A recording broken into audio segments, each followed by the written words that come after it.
संसार में ईश्वर है, यह कैसे सिद्ध करेंगे?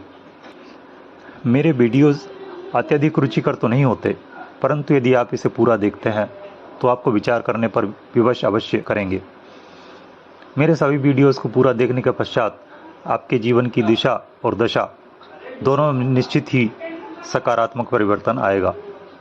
मेरे वीडियोस धर्म, विज्ञान और जीवन दर्शन पर आधारित होते हैं, इसलिए चैनल को सब्सक्राइब अवश्य करें। अब हम आते हैं कि ईश्वर के अस्तित्व के विषय में क्या तर्क है। तो यह रहा हमारा तर्क, जो किसी भी नास्तिक के द्वारा काटा नहीं जा सकता। पहले तो हम बता दें कि ब्रह्मांड में ईश्वर है, इस बात को किसी भी यंत्र और ज्ञानेंद्रियों से नहीं जाना जा सकता। कभी भी उसे किसी ने नहीं देखा है, महसूस भी नहीं किया है, समझा नहीं, और ना ही भविष्य में कभी ऐसा हो सकेगा। ऐसी कोई दिव्य दृष्टि भी नहीं होती जो ईश्वर को देख सके। जो शास्त्र मनुष्य और ईश्वर को देखने की बात करते हैं और कहते हैं कि उन्होंने ईश्वर को देखा है, उन्होंने सपने में ईश्वर को देखा है, उन्होंने तपस्या करके ईश्वर को देखा है, उन्होंने साधना करके ईश्वर को देखा है, तो ऐसा कहने वाले सभी महाझूठे और महाकपटी लोग हैं। जब उसे देखा और समझा ही नहीं जा सकता तो उसके विषय में किसी भी प्रकार का वक्तव्य देना महामूर्खता होगी। कुछ मूढ़ प्रकृति के और धूर्त लोग अन्य लोगों को अपनी बातों में उलझाकर धन, यश और प्रतिष्ठा प्राप्त करना चाहते हैं। इस प्रकार के अनर्गल प्रलापों को हमें बुद्धिपूर्वक विचार करना चाहिए। हमें ऐसे लोगों का प्रतिकार करना चाहिए, तर्कपूर्ण बात करनी चाहिए। श्रद्धा बस किसी के मकड़ जालों में फंसने की आवश्यकता नहीं है। लोग प्राचीन शास्त्रों का हवाला देते हैं और कहते हैं कि फला शास्त्र में ईश्वर के विषय में ऐसा लिखा गया है, तो हम उन शास्त्रकारों से कहना चाहते हैं कि शास्त्रों की प्रामाणिकता को परखा नहीं गया है, इसलिए उन्हें एक ओर रखकर अपनी बुद्धिपूर्वक प्रमाण खोजिए। आपके शास्त्र भी खोखले सिद्ध होंगे। फिर बात यही आती है कि ईश्वर को प्रमाणित कैसे किया जाएगा। नास्तिक और नास्तिकों से संबंधित मतों को मानने वाले लोग प्रायः ईश्वर के विषय में यही प्रश्न करते हैं कि जब उसे किसी ने देखा नहीं और समझा नहीं तो कैसे माना जाए कि उसका अस्तित्व है, उसका वजूद है, उसका एग्जिस्टेंस है। अब इसके प्रत्युत्तर में हम कहेंगे कि ईश्वर को केवल एक ही तर्क से समझा जा सकता है। जो हम यहाँ तर्क प्रस्तुत करने वाले हैं, उसके अतिरिक्त अन्य किसी प्रकार से उसे समझना संभव ही नहीं है। तो चलिए समझते हैं। संसार में ऐसी भी अनेक वस्तुएं होती हैं जिनको देखा और समझा नहीं जा सकता, परंतु उनके प्रभावों को देखकर अनुमान किया जा सकता है। शास्त्रकारों ने अनुमान को भी प्रमाण माना है, जैसे कि प्रकाश एक अनुमान है। यद्यपि यह एक गलतफहमी है कि प्रकाश को किसी ने देखा है, जबकि प्रकाश को कभी किसी ने देखा ही नहीं, क्योंकि वह दिखाई ही नहीं देता। और फिर भी जहाँ भी प्रकाश होता है उसको हम ज्ञात कर लेते हैं, और यह ज्ञान होता है प्रकाश के वस्तुओं पर पड़ने वाले प्रभावों को देखकर, ना कि प्रकाश को साक्षात देखकर। यदि यह प्रश्न किया जाए कि प्रकाश किसी ने देखा है, तो तत्काल लोग हामी भरते हैं कि हाँ, उन्होंने प्रकाश को देखा है। हमारी पाठ्यक्रम की पुस्तकों में भी प्रकाश को दो भागों में बांटा गया है, दृश्य प्रकाश एवं अदृश्य प्रकाश।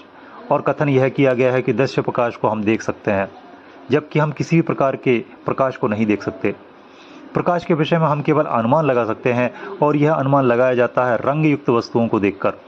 यदि वस्तु किसी भी रंग की दिखाई दे रही है तो इसका अर्थ है कि प्रकाश है, और यदि वस्तु दिखाई नहीं दे रही है तो इसका अर्थ होगा प्रकाश नहीं है। वस्तु तीव्रता से दिखाई देती है तो प्रकाश अधिक है, और वस्तु कम दिखाई देती है तो प्रकाश कम है। हम केवल प्रकाश के स्रोत को देख सकते हैं और उस वस्तु को देख सकते हैं जिस पर प्रकाश डाला जा रहा है या जहां से प्रकाश परावर्तित हो रहा है। प्रकाश का गुण है कि वह रंगों से परावर्तित होता है, अर्थात प्रकाश केवल उन्हीं वस्तुओं से परावर्तित होता है जिनमें रंग होता है। रंगहीन वस्तुओं से प्रकाश परावर्तित नहीं होता, इसलिए वे हमें दिखाई भी नहीं देती। यदि वातावरण में प्रकाश है और वस्तु रंगहीन है, तब भी हम प्रकाश का अनुमान नहीं लगा सकते। प्रकाश का केवल रंग युक्त वस्तुओं को देखकर ही अनुमान किया जा सकता है, अर्थात रंगीन वस्तुएं दिखाई देती हैं, ना कि प्रकाश। हम प्रकाश को साक्षात कभी नहीं देख सकते। विचारणीय है कि यदि प्रकाश हमें दिखाई देता तो क्या हमें संसार की दूसरी वस्तुएं दिखाई दे सकती थी? कभी भी नहीं। अर्थ यह है कि प्रकाश का अस्तित्व एक अनुमान है। हमारे पास कितना भी प्रकाश क्यों ना हो, परंतु यदि कोई वस्तु ना हो तो हम कभी भी प्रकाश का अनुमान नहीं लगा सकते। यह उदाहरण इसलिए लिया गया कि वस्तुओं को देखकर जिस प्रकार प्रकाश का अनुमान किया जाता है, उसी प्रकार जैव जगत को देखकर ईश्वर का अनुमान किया जाता है। अर्थात जीवित प्राणियों, वृक्षों, प्रकृति की संरचना आदि को देखकर यह अनुमान लगाया जाता है कि इनको निर्माण या इनको निर्मित करने वाला रचयिता ईश्वर है। जिस प्रकार प्रकाश का अनुमान सत्य है, उसी प्रकार ईश्वर का अनुमान भी सत्य है। इस बात को गहराई से समझने के लिए हमें भौतिक विज्ञान के कुछ रहस्यों को समझना पड़ेगा। अणु और परमाणु से भी छोटे कणों पर भौतिक विज्ञान ने बहुत अधिक शोध किए हैं। रसायन शास्त्र में प्रायः यह कहा जाता है कि परमाणुओं में इलेक्ट्रॉन चक्रण करते हैं। जब दो परमाणु मिलते हैं तो वही इलेक्ट्रॉन बढ़ी हुई त्रिज्या में घूमने लगते हैं। परमाणुओं के इलेक्ट्रॉन में संलयन हो जाता है, संलयन होकर अणु बनता है, अर्थात इलेक्ट्रॉन्स के विशिष्ट चक्रण से यह निर्माण होता है। अणुओं के निर्माण में इलेक्ट्रॉन का सर्वाधिक योगदान है। इलेक्ट्रॉन से ही किसी परमाणु, अणु और अणु की प्रकृति, स्वभाव अथवा लक्षण निर्धारित करते हैं। इस प्रकार बने हुए अणुओं और परमाणुओं के संगठन से स्थूल पदार्थ बनते हैं। जब मूल कण इलेक्ट्रॉन में बुद्धि नहीं होती तो संलयन से बने हुए स्थूल पदार्थों में भी बुद्धि होना संभव नहीं है। अतः संसार की किसी भी पदार्थ में बुद्धि नहीं होती। बौद्धिकता के साथ साथ पदार्थ में चेतना भी नहीं होती, क्योंकि मूल पदार्थ इलेक्ट्रॉन है जिसमें चेतना नहीं होती, तो उससे बने हुए किसी भी स्थूल पदार्थ में चेतना नहीं हो सकती। इसलिए कोई भी पदार्थ किसी दूसरे पदार्थ को या स्वयं को बना नहीं सकता। पदार्थ किसी वस्तु में या किसी यंत्र में या रचना में ढलकर कुछ बन तो सकता है, परंतु वह किसी रचना को बना नहीं सकता। विशिष्ट रचना बनाने के लिए बुद्धि और चेतना दोनों का होना आवश्यक है, क्योंकि कौन सा अंग कहाँ होना चाहिए यह चेतना निश्चित करती है, और कौन सा अंग कैसे बनेगा यह बुद्धि निश्चित करती है। इसके अतिरिक्त तीसरी मुख्य चीज यह है कि किसी भी संरचना के बनने के लिए बनने वाली वस्तुओं पर नियंत्रण होना भी आवश्यक है, अन्यथा दो वस्तुओं को जोड़ा जाना भी संभव नहीं हो सकेगा।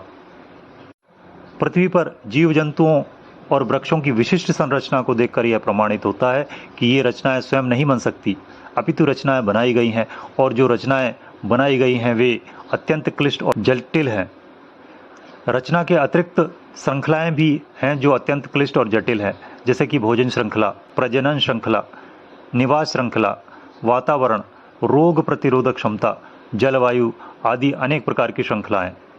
रचनाओं और श्रृंखलाओं को निश्चित ही निर्मित किया गया है, इसका स्वतः बनना संभव ही नहीं है, और जिसने इन रचनाओं को बनाया है वह बौद्धिक और चैतन्य रूप से परिपूर्ण होने के साथ साथ वस्तुओं पर और तत्वों पर पूर्ण नियंत्रण भी है।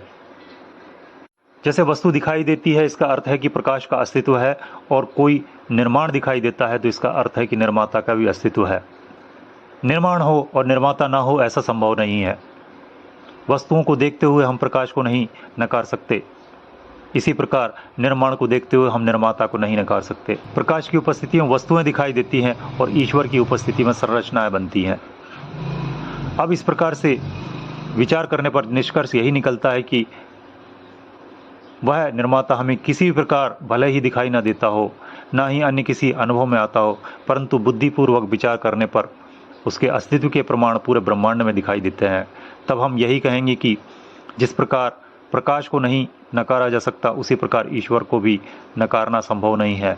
वह पूरे ब्रह्मांड में विस्तृत है, वह सर्वव्यापक है, सर्वज्ञ है, सर्वशक्तिमान है, फिर भी अज्ञात है।